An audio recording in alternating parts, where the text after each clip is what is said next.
রাজধানী ঢাকাসহ সারা দেশে বইছে তীব্র তাপপ্রবাহ। প্রচণ্ড গরমে জনজীবন হাঁসফাঁস। এরই মধ্যে হিট অ্যালার্ট জারি করেছে আবহাওয়া অধিদপ্তর। পরিস্থিতি যখন এমন, তখন স্বভাবতই প্রশ্ন উঠছে, কি করছেন ঢাকা উত্তর সিটি কর্পোরেশনের চিফ হিট অফিসার বুশরা আফরিন।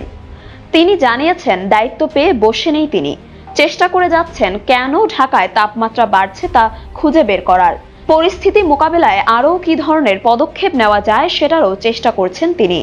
তীব্র দাবদাহ মোকাবেলায় চিফ হিট অফিসার বুশরা জানান, এই অবস্থা থেকে সবাইকে বাঁচানোর জন্য তারা নিয়মিত হিট অ্যাওয়ারনেস ক্যাম্পেইন চালাচ্ছেন।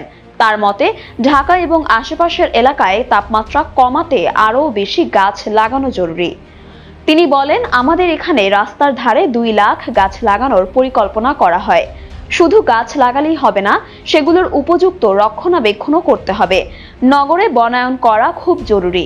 এখানে যে ফাঁকা এবং পরিত্যক্ত জায়গাগুলো রয়েছে, সেখানে সবুজায়ন করার দিকেও আমরা নজর দিয়েছি। আমাদের এখানে আরও অনেক পার্ক এবং সবুজে ঘেরা জায়গা দরকার।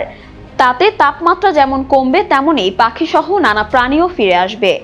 ব্যক্তি উদ্যোগেও নগরবাসীকে পরিস্থিতি মোকাবিলার আহ্বান জানিয়েছেন চিফ হিট অফিসার। বুশরা বলেন, তীব্র দাবদাহে আমরা নিজেরা যদি সচেতন থাকি, আমরা যদি বাসা থেকে বের হওয়ার আগে আমাদের ব্যাগে একটা পানির বোতল, টুপি, ফ্যান, ছাতার মতো জিনিসপত্র রাখি, তাহলে কিন্তু অনেকটাই নিরাপত্তা পেতে পারি।